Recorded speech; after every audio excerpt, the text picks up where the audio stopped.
Welcome to your first assignment introduction. Today we're going to be going over the first major project for this course, which is a research proposal and annotated bibliography. These are two separate genres of writing that get combined in order to present your tentative research to an audience. You can find the assignment sheet for this in the Week 1 module under Course Documents for Week 1. We'll start with the research proposal. So this genre broadly is aimed at getting permission to research a topic from whatever entity you need permission from. The internal review board, a department chair, an employer, etc. For our purposes, you are seeking permission from me to research a particular topic. This is a topic that you're going to continue to write about throughout the summer course. So you'll write a research paper on it in a few weeks, and then you'll turn that research paper into some form of multimodal communication for the third project. So it's important that you're thoughtful when deciding on a topic, since you'll be working with it so much. The basic requirements for this project are listed on the last page of the assignment sheet. Essentially, you'll need to write at least 750 words total for the research proposal, and you will need to include all of the elements of a research proposal, of which there are 6. These 6 parts include an introduction, a problem, your purpose, your research question, how you plan to proceed, and your timeline. You can read more about each of these sections in the ballpoint reading you've been assigned for Week 1. In an introduction, though, you're doing exactly what the name implies. Introducing the topic you want to write about. This can sometimes be a struggle for writers, so keep in mind that you might have an easier time in the writing process if you write the introduction later in the project. Then you have actual writing to introduce. In the problem section, you're explaining to your audience what the issue is and why you want to engage in research. For example, if you are looking to write this summer about parking services as an issue for commuters, then you need to show why parking services is failing to serve commuters right now. Are prices too high?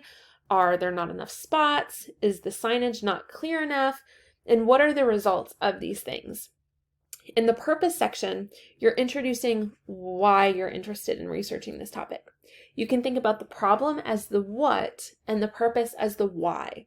Why is this a topic you care about? How does it affect you? For a research question, you want to do a number of things. First of all, you might make sure that it's open-ended, meaning it can't be answered with yes or no. You also want to make sure that you're asking a question you don't already have the answer to. Research is meant to be an open process where you're going in not knowing something. So next, you want to make sure that it meets the scope of inquiry that there's time for. You can't propose a year-long study of dining hall satisfaction rates when this class is only 10 weeks long. Instead, a better research question might be something like, how do the prices of Ball State's dining halls compare to other state universities and local stores? The last 2 parts of the research proposal work together. In the how you plan to proceed section, you're essentially laying out the steps for the work you have to do between getting your topic approved and actually doing the writing. So how will you go about answering your research question? What sorts of sources might you look for? What do you want a draft of the project to look like?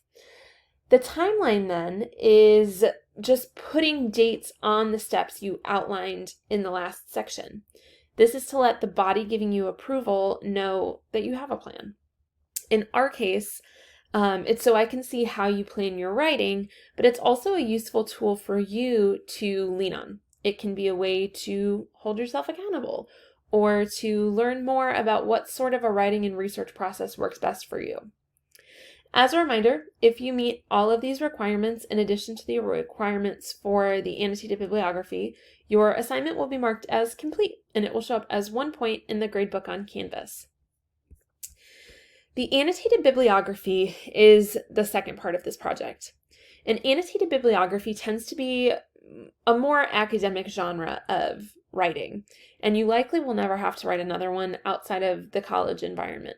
However, they can serve a purpose that's more relatable and useful outside of the university.